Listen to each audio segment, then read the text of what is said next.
Bonjour à tous, aujourd'hui on se retrouve pour corriger et expliquer le sujet de bac 2024 mathématiques le jour 2.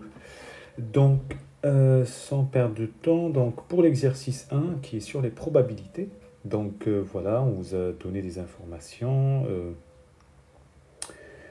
La directrice d'une école souhaite réaliser une étude auprès des étudiants qui ont passé l'examen de fin d'études pour analyser la façon dont ils pensent avoir réussi cet examen.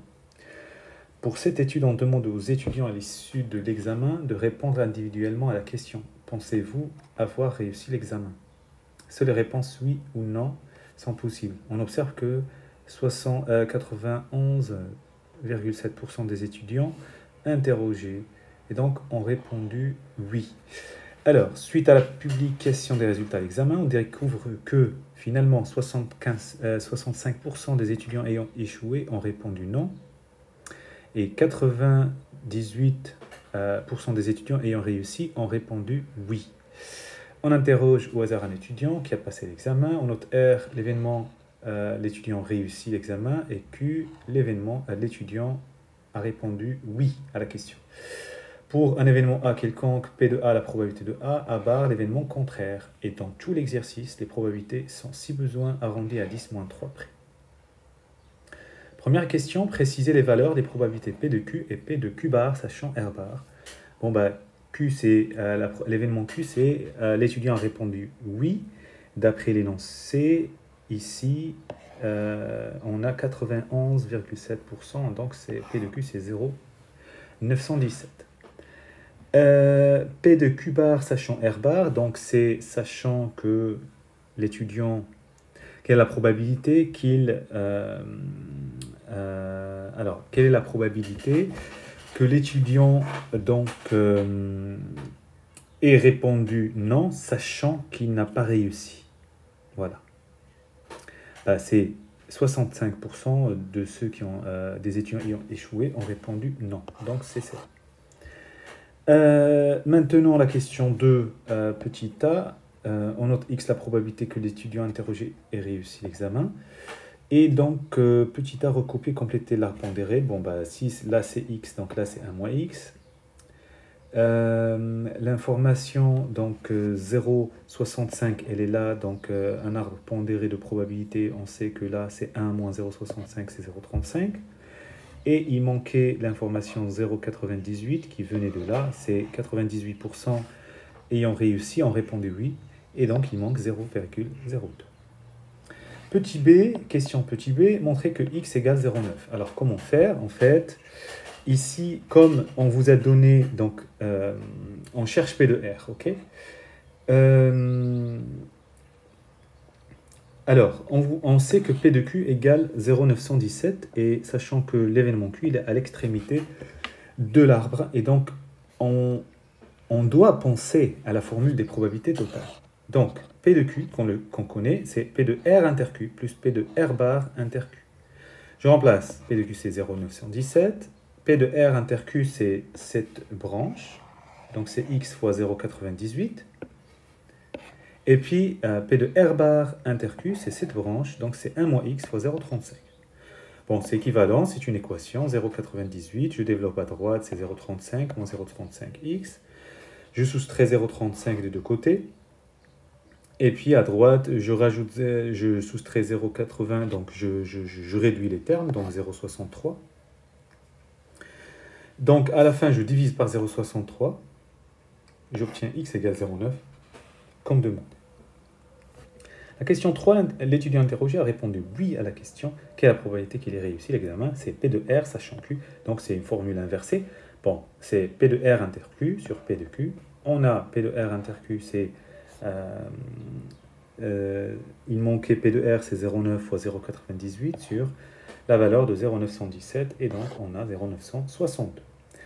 La question 4 maintenant, un étudiant, la note obtenue par un étudiant interrogé au hasard est un nombre entier entre 0 et 20. On suppose qu'elle est modélisée par une variable aléatoire n qui suit la loi binomiale de paramètres 20 et 0,615. On suppose qu'elle est... Ok. Et donc la directrice souhaite attribuer une récompense aux étudiants ayant obtenu les meilleurs résultats. À partir de quelle, donc question, à partir de quelle note doit-elle attribuer la récompense pour que 65% des étudiants soient récompensés? Alors, clairement, là, les choses se présentent de la manière suivante. N, déjà la variable aléatoire suit la loi binomiale de paramètres 20 et 0,615. Et on cherche à résoudre, donc on cherche K, la note, telle que la probabilité que N supérieur ou égal à K soit égal à 0,65. Ok? Alors, à la calculatrice, on va l'utiliser, mais pas tout de suite, parce qu'il faut transformer P de N supérieur ou égal à K1 moins P de N inférieur ou égal à K moins 1. Et il faut trouver le K qui fait ça. Bon, on prend la calculatrice et on vérifie. Et on trouve K égale 12. Faites avec 11, vous allez voir que... Voilà. Ok, donc à partir de la note de 12. Alors maintenant, la question 5, on interroge au hasard 10 étudiants. Les variables aléatoires N1, N2, N10 modélisent la note obtenue à l'examen par chacun d'eux. On admet que ces variables sont indépendantes, donc ce mot il est important, et suivent la même loi binomiale de paramètres 20 et 0,615. On note S, la somme des variables aléatoires, des 10 variables aléatoires. Question classique, calcule l'espérance de la somme et la variance de la somme. Alors, l'espérance de la somme, il n'y a pas de problème, c'est la somme des espérances. La variance de la somme, c'est la somme, mais parce que les variables sont indépendantes. Alors, tout d'abord, il faut déjà, comme les variables aléatoires N1 jusqu'à N10 ont la même loi binomiale, il faut calculer l'espérance. L'espérance de N1, c'est N fois P, c'est 20 fois 0,615, c'est 12,3. La variance de N1, c'est NP fois 1 moins P, ça fait cette valeur. Donc, l'espérance de S, c'est la somme des espérances, c'est 10 fois l'espérance de N1, c'est 10 fois 12,3, ça fait 123. La variance de S, c'est 10 fois la variance de N1, c'est 47,355. Question 6, on considère la variable aléatoire M égale S sur 10. Bon, vous avez reconnu, c'est la moyenne empirique. Donc M, dans le contexte de l'exercice, M modélise la moyenne des notes du groupe. Question B, justifier que l'espérance de la moyenne, c'est pareil que l'espérance de N1. La variance de la moyenne, c'est 0,47355. Bon, on refait les calculs. L'espérance de M, c'est l'espérance de S sur 10. C'est 1 sur 10. L'espérance de S, c'est 1 sur 10 fois 123. C'est 12,3. Variance de M, c'est variance de S sur 10. La variance n'est pas un opérateur linéaire, donc ça fait 1 sur 10 au carré, ça fait 1 sur 100. Voilà, variance de S, ça fait 1 sur 100 fois cette valeur, ça fait ce qu'il demande. La question C, donc on vous dit à l'aide de l'inégalité du bien-aimé Chebyshev, justifier l'affirmation suivante. La probabilité que la moyenne des notes de 10 étudiants pris au hasard soit strictement, donc le mot strictement compris entre 10,3 et 14,3 est d'au moins 80%. Bon, donc il faut calculer la probabilité que M soit strictement entre 10,3 et 14,3. Alors, dans votre tête, l'inégalité du bien-aimé Chebyshev, donc c'est la probabilité de la différence entre la variable et son espérance. L'espérance de M, on vient de voir, c'est 12,3. Donc, je soustrais 12,3 des trois membres, pardon. Et donc, à droite, 14,3 moins 12,3, ça fait 2. À gauche, ça fait moins 2. Et donc, je transforme cet événement en valeur absolue de M moins 12,3 inférieur strict à 2.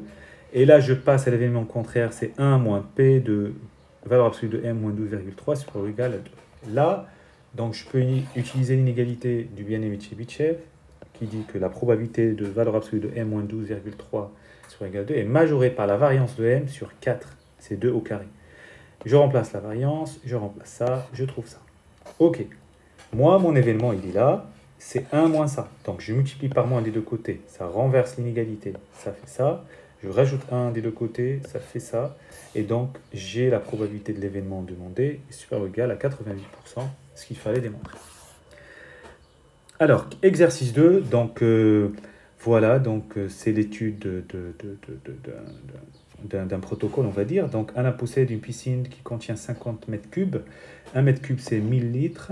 Pour désinfecter l'eau, il doit ajouter du chlore. Le taux de chlore dans l'eau exprimé en milligrammes par litre est défini comme la masse de chlore par unité de volume. Les piscinistes préconisent un taux de chlore compris entre 1 et 3 mg par litre. Sous l'action du milieu ambiant, notamment des ultraviolets, le chlore se décompose et disparaît peu à peu. Alain réalise certains jours, à heure fixe, des mesures avec un appareil qui permet avec une précision de 0,01 mg par litre. Et donc le mercredi 19 juin, il mesure un taux de chlore de 0,70 mg par litre. Alors, partie A, étude d'un modèle discret, donc qui utilise les suites numériques. C'est classique, cet exercice, vraiment, il est classique. Alors, pour la question, je vais essayer d'expliquer, euh, pour maintenir donc la première partie, le taux de chlore dans sa piscine, Alain décide à partir du jeudi 20 juin d'ajouter chaque jour une quantité de 15 grammes de chlore. On admet que ce chlore se mélange uniformément dans l'eau. Alors, petit 1, justifier que cet ajout de chlore fait augmenter le taux de 0,3 mg par litre. Ah ben, c'est un petit calcul classique. Donc, il a 50 mètres cubes d'eau, donc c'est 50 000 litres. Il rajoute 15 grammes, ce qui fait 15 000 mg. On fait le rapport 15 000 avec 50 000, on trouve le résultat. Alors, pour tout entier naturel N, Vn c'est le taux de chlore en milligrammes par litre, obtenu avec ce nouveau protocole, N jours après le 19 juin. Ainsi, V0 égale 0,7 et Vn plus 1, ça fait 0,92, Vn plus 0,3. Petit a, question de petit a, démontrer que par récurrence que pour tout entier, on a ça.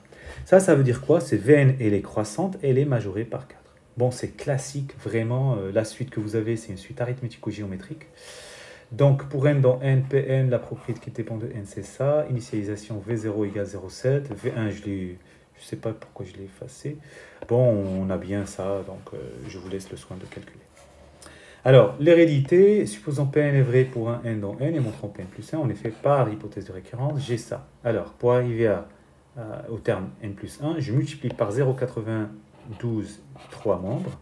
Je rajoute 0,3 à 3 membres. Et donc, à gauche, là, j'obtiens Vn plus 1. Au milieu, Vn plus 2. Et à droite, c'est un nombre qui est inférieur à 4. Donc, la propriété héréditaire initialisée, donc, elle est vraie pour tout n. Question B, montrer que la suite Vn est convergente et calculer sa limite. Bon, Vn est décroissante et majorée par 4, donc elle converge vers un certain L, réel L, vérifiant. Donc L égale 0,92 L plus 0,3, ça sort d'où?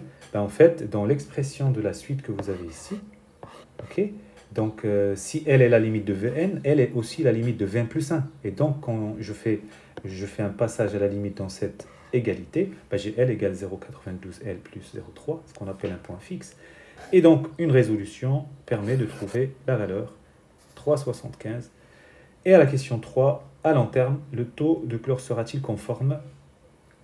Justifié, ben, la limite de Vn qui donne le taux de chlore, c'est 3,75, donc ça sera plus conforme, ça dépasse 3.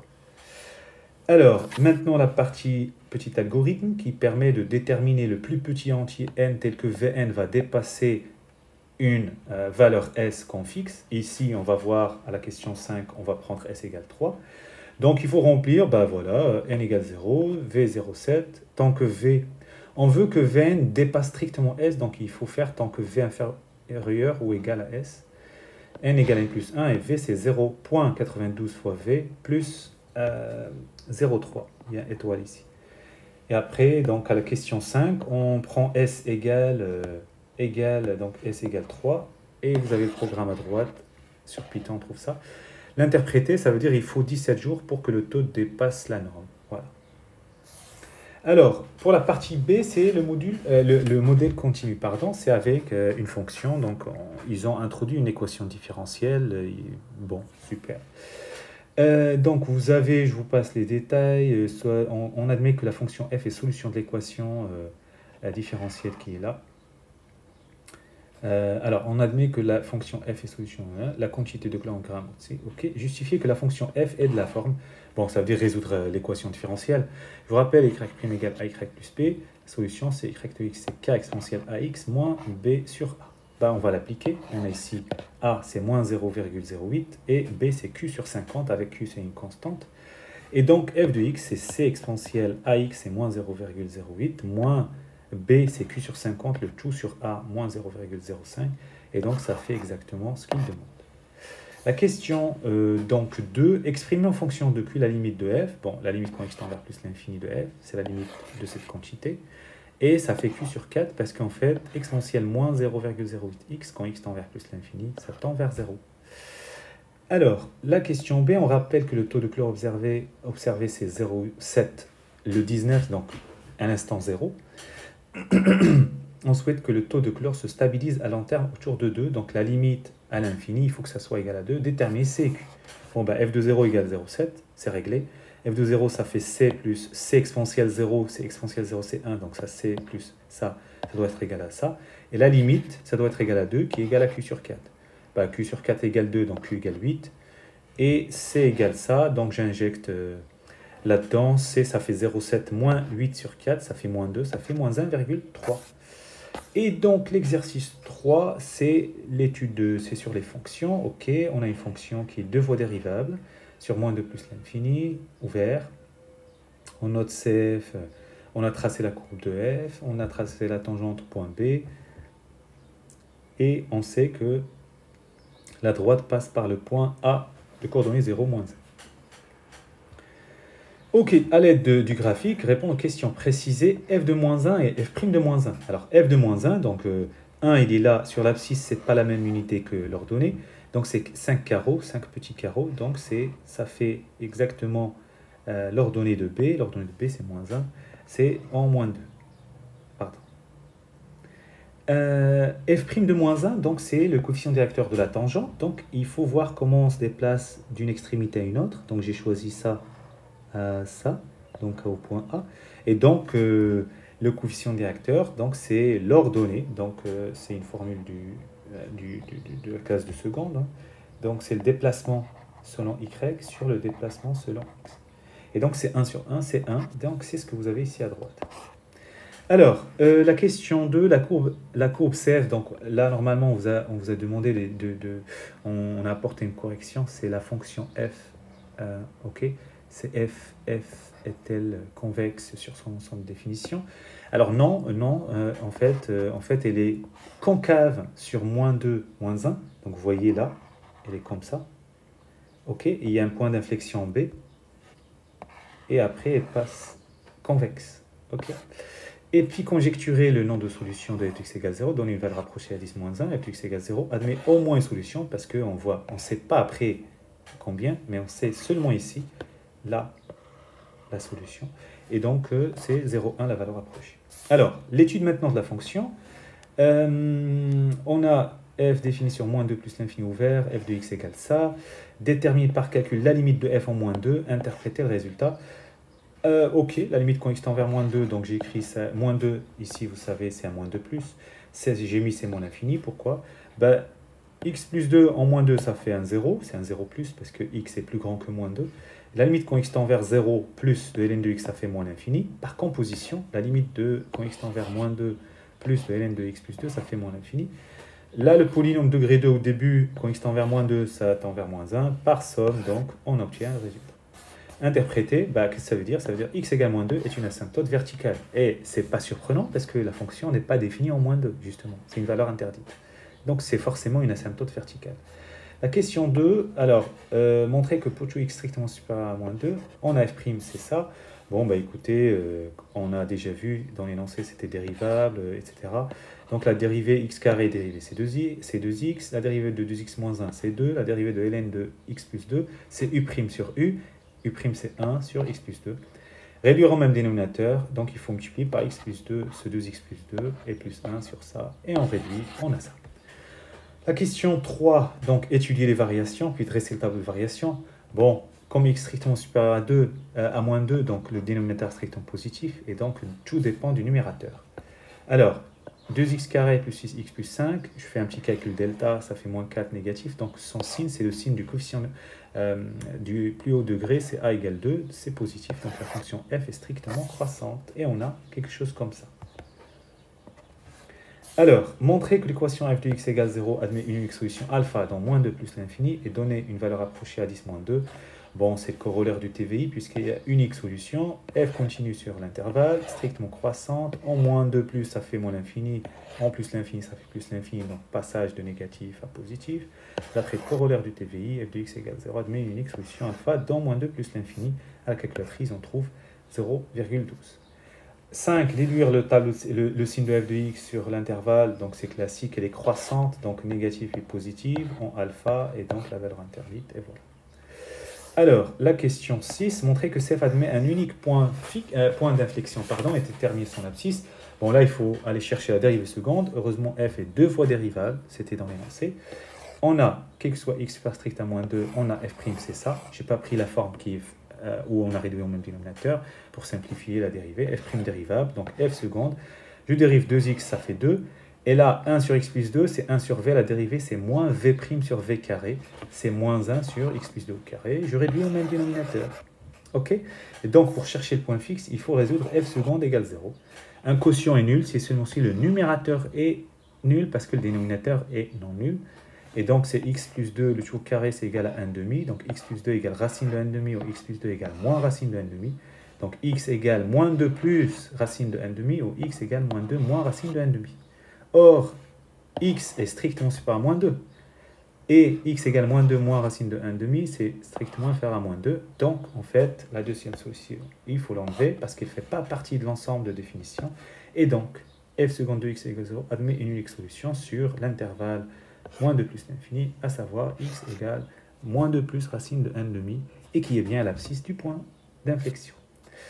Alors, la partie C, une distance minimale, c'est un truc classique. Donc, j'ai un point J, j'ai un point M sur une courbe, et donc le M, il se balade. En quelle position du point M, on aura JM, la distance minimale. Hein, d'accord. Donc, vous doutez bien que, voilà, on va, donc CG, j'ai la fonction ln de x plus 2. CG, c'est la courbe représentative. M, c'est un point de CG d'abscisse x et d'ordonnée G de x. Donc, on veut déterminer la valeur de x pour la distance gm soit minimale. Donc, on considère la fonction h égale la distance jm au carré. Justifier pour tout x supérieur à moins 2 que h de x égale ça. Bon, ben, quel que soit x supérieur à moins 2, h de x, c'est jm carré. Et ben, la formule de la distance donnée au collège, enfin en seconde, xm moins y, comme j'ai le carré, j'ai pas de racine, donc xm moins xj au carré, plus ym moins yj, le tout au carré. Xm, c'est x. xj, j c'est sur l'axe des ordonnées, sans x c'est 0. Et au carré plus, alors ym c'est l'image de x. Et comme x appartient à cg, donc c'est g de x, donc c'est ln de x plus 2. Et yj c'est 1, c'est ici. Et donc ça fait x carré plus ln de x plus 2, le tout moins 1, et puis le tout au carré. Alors, question 2, on admet que h est dérivable sur intervalle, h' sa fonction dérivée. On a également que pour tout reste x strictement supérieur à moins 2, h' égale ça, on admet. F a été étudié à la partie B, dresser le tableau de variation de h. Bon, bah écoutez, h' égale ça, le dénominateur est supérieur à 0, donc le signe de h est le signe de f. Et donc j'ai moins 2 plus l'infini, j'ai alpha, h' de x annule donc en alpha, plus moins d'après la partie B, et donc décroissant puis croissant. Pour quelle valeur de x j'ai une distance minimale? Donc pour x égale alpha, jm est minimal. Ok, alors maintenant la question 3, m alpha c'est le point de la courbe de G d'abscisse alpha. Tout d'abord montrer que ln de alpha plus 2 ça fait ça. Bon, il ne faut pas se faire avoir. Alpha c'est quoi? C'est la solution de f de x égale 0. Donc f de alpha égale 0. F de x égale ça, je remplace par alpha, ça doit donner 0. Donc alpha au carré plus 2 alpha moins 1 plus ln de alpha plus 2, tout égale 0. J'isole ln de alpha plus 2, ça fait ce qu'il demande. Voilà. Alors la question B, on déduire que la tangente à la courbe de G au point M alpha et la droite JM alpha sont perpendiculaires. Donc en fait, il y a une indication qui dit que dans un rapport orthonormé, deux droites sont perpendiculaires lorsque le produit de leur coefficient directeur est égal à moins 1. Calculons le coefficient directeur des deux droites. Coefficient directeur de JM alpha, c'est la formule de la seconde, donc c'est ym alpha moins yj sur xm alpha moins xj. Ym alpha c'est j alpha, y de j c'est 1, et xm alpha c'est alpha, et puis moins 0 xj. Et donc ça fait ln de alpha plus 2 moins 1 sur alpha. Or ln de alpha plus 2, on a vu, c'est ça, c'est 1, si je soustrais 1, ça fait moins ça sur ça. Et là je simplifie par alpha, ça fait moins 2 moins alpha. Pour CG, je veux le coefficient directeur de la tangente au point M alpha d'abscisse alpha, donc il faut calculer la dérivée. Et c'est la dérivée en alpha qui est le coefficient directeur. G de x égale ça, G' c'est ça. G' de alpha est le coefficient de vecteur de la tangente en x égale alpha. Donc G' de alpha, c'est 1 sur alpha plus 2. Alors maintenant, je fais le produit des deux coefficients directeurs. Ça fait 1 sur alpha plus 2 fois moins 2 moins alpha. Bon, vous avez compris, moins 2 moins alpha, c'est moins facteur de alpha plus 2. Je simplifie alpha plus 2, il reste moins 1. Donc, d'après l'indication, les droites sont perpendiculaires. Et à la fin, l'exercice 4 sur la géométrie dans l'espace, on n'a que des coordonnées de points et on vous pose des questions. Alors là, vous voyez, c'est la première affirmation, les points A, C, D définissent un plan P d'équation. Alors, tout d'abord, déjà vérifions que les points appartiennent au plan. Donc, comment je vais faire? Je prends les coordonnées des points et j'injecte dans l'équation. Je remplace x, y, z. Je soustrais 16, pardon, et je regarde si ça fait 0. Donc, 8 fois 2, moins 5 fois 0, plus 4 fois 0, moins 16, ça fait 8 fois 2, ça fait 16, moins 0, plus 0, moins 16, ça fait 0. Idem pour C, idem pour D, sans problème. Alors, les points ne sont pas alignés. Pour définir un plan, il faut que les points ne soient pas alignés. D'accord? Et donc, je regarde les vecteurs AC et AD. Et il ne faut pas qu'ils soient collinéaires. Alors, ils ne sont pas collinéaires parce que vous avez le Y de AD, il est 0. Et on ne peut obtenir 0 qu'en multipliant premier par 0. Donc, voilà. Donc, l'affirmation, elle est bien vraie. L'affirmation 2, donc les points A, B, C, D sont coplanaires. Donc, j'ai fait un schéma A, B, C, D. Si c'est le cas, donc il faut que les vecteurs A, B, AD, AC soient en fait coplanaires. OK? Donc, ça veut dire quoi? Il faut qu'il existe des réels alpha et bêta tels que 1, c'est combinaison linéaire des autres. Donc, j'ai déterminé les coordonnées des vecteurs. Peut-être il y a d'autres façons de faire. Voici une façon possible. Et on se pose la question s'ils sont coplanaires. Donc, je fais ça, c'est équivalent. Je remplace par les coordonnées. Donc, je fais 2L1 plus L2. Ça me donne bêta égale moins 1,5. Et dans L3, je remplace donc 4, 3 alpha moins 1,5. Ça fait donc 3 alpha, c'est 4 plus 1,5. Ça fait 9 sur 2. Donc, alpha, c'est 3,5. Et donc, j'ai trouvé alpha et bêta. Ben, je vais dans L2, je remplace alpha et bêta. Et donc, 4 alpha plus 4 bêta, c'est censé donner 0. Et donc, ça fait ça fait 4, c'est différent de 0. Donc, elle était fausse. L'affirmation 3, les droites AC, BH 150. Bon, ben, regardons les vecteurs AC et BH. Les vecteurs ne sont pas collinéaires. En effet, si c'était le cas, alors... si c'était le cas, on aurait alpha tel que AC égale alpha BH, et donc 2, 4, 1, coordonnée de AC égale moins alpha, moins 3. Première ligne à troisième ligne, donc vous voyez moins alpha égale à 2, moins alpha égale 1, donc ça veut dire que quoi? Ça veut dire que 2 égale 1, c'est pas possible. Donc le système n'est pas compatible. Et donc les vecteurs... Alors attendez, je pense là... Donc les vecteurs ne sont pas collinéaires. Et donc... est-ce que c'est complet d'ailleurs? Est-ce que c'est complet? Parce que les vecteurs ne sont pas collinéaires. OK. Donc les vecteurs ne sont pas collinéaires. Donc les droites sont séquentes. Donc elle est là. OK. Ok, alors, pour la dernière question, on admet que le plan ABC a pour équation le point H est le projeté orthogonal du point D sur ABC. Bon, c'est une question classique. D'abord, on vérifie que H dans ABC, ok, dans le plan, donc on vérifie, c'est bien le cas. J'extrais un vecteur normal au plan ABC, donc c'est ABC, donc c'est petit a, petit b, petit c, hein, dans la formule ax plus by plus cz plus d égale 0. C'est 1, moins 1 et 2. Et donc le vecteur... Je regarde le vecteur DH, il est là, et je constate que N et DH sont collinéaires, donc, parce que N égale moins DH, donc le point H est bien le projeté orthogonal de D sur le plan ABC. Donc la proposition, elle est vraie, et voilà, c'est fini. Bon courage!